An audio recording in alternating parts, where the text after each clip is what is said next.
Those who don't. Those who don't know any better come into our neighborhoods scared. They think we're dangerous. They think we'll attack them with our shiny knives. They are stupid people who are lost and get here by mistake. But we aren't afraid. We know the guy with the crooked eye is Davy, the little baby brother. And the tall one next to him in a straw brim, that Russ's Eddie B. And the big one that looks like a dumb grown man, he's Fat Boy, though he's not fat anymore, nor a boy. All brown, all around, we are safe. But watch us drive into a neighborhood of another color, and our knees go shaky shake, and our car windows get rolled up tight, and our eyes look straight. Yeah, that's how it goes and goes.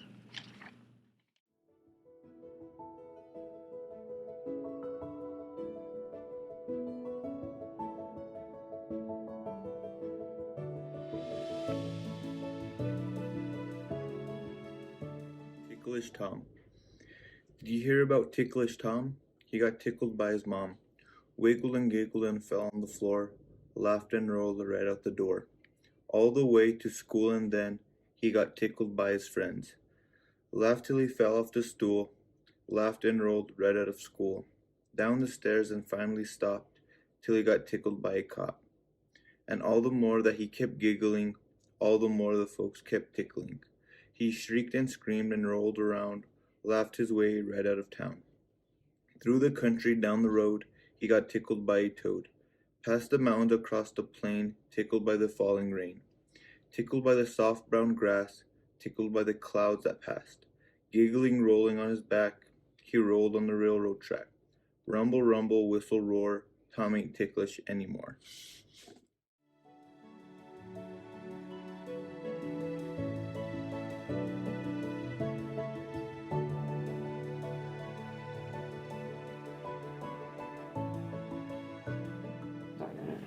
Monsters I've met. I met a ghost, but he didn't want my head. He only wanted to know the way to Denver. I met a devil, but he didn't want my soul. He only wanted to borrow my bike a while. I met a vampire, but he didn't want my blood. He only wanted 2 nickels for a dime. I keep meeting all the right people at all the wrong times. Fear. Barnabas Browning was scared of drowning, so he never would swim or get into a boat, or take a bath or cross a moat. He just sat day and night with his door locked tight, and the windows nailed down, shaken with fear that a wave might appear, and cried so many tears that they filled the room, and he drowned. The little boy and the old man. Said the little boy, sometimes I drop my spoon. Said the little old man, I do that too. The little boy whispered, I wet my pants. I do that too, laughed the little old man. Said the little boy, I often cry. The old man nodded, so do I. But worst of all, said the boy, it seems grown-ups don't pay attention to me. And he felt the warmth of a wrinkled old hand. I know what you mean, said the little old man.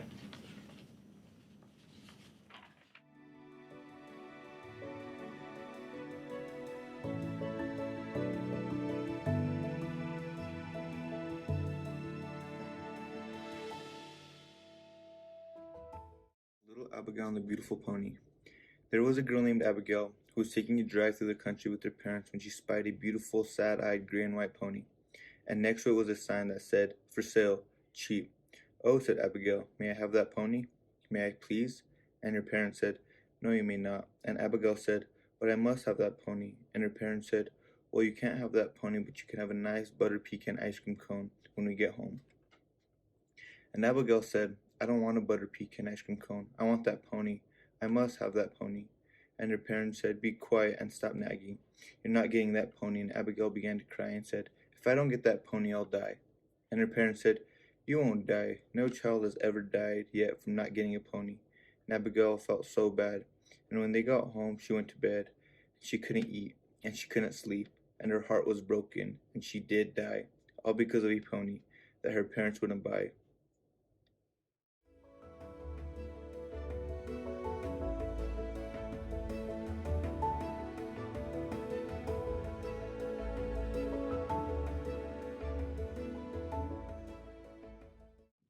Nahum Landa's testimony reads like modern poetry.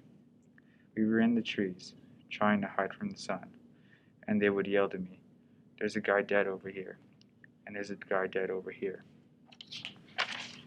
There was about 30 of us out there, and 20 of us died. By Monday, we were all dead. I was hiding under that tree. Out there, I saw people in despair. I saw them without water. I don't know why I survived. Maybe it's a miracle. Some of them just died of desperation. Some of them went insane.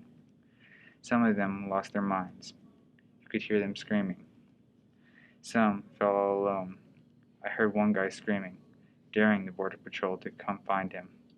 Stupid things like that. He was desperate. He started singing. We were drinking urine. We were ripping open cactus. Some of the boys were saying that you could cut the thirst with the cactus. The majority of them died that day. I was going to die this morning. I have spines from these pinchy cactuses all over me.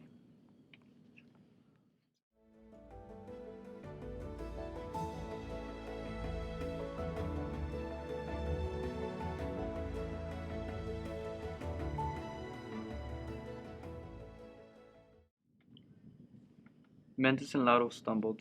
Lauro was sick. He kept muttering that he couldn't go on. No man, Mendes told him. No way, you're not dying now. We're there.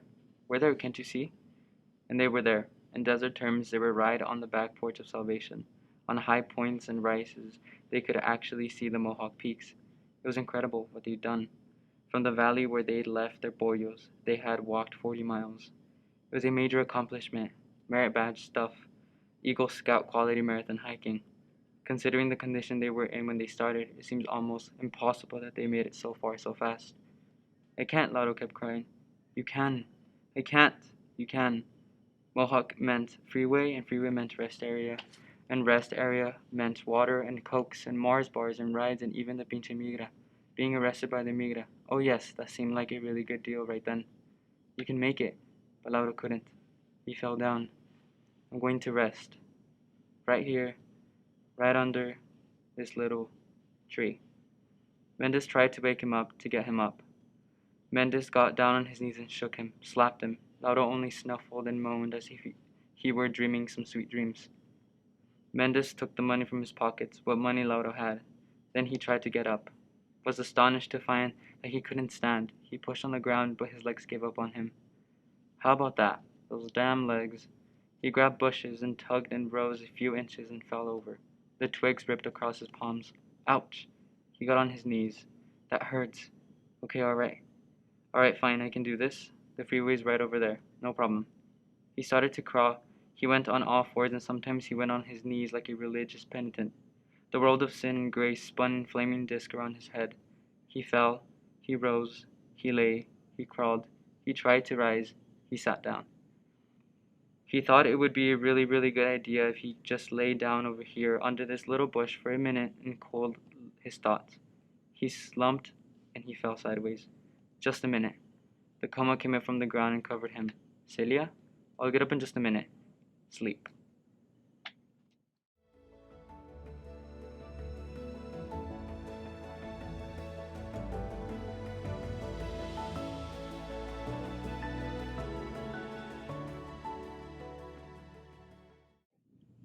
Raimundo Sr. was found at North 32.23.16, West 113.19.52. He wore maroon pants and his favorite spur belt buckle. His shoes were gone.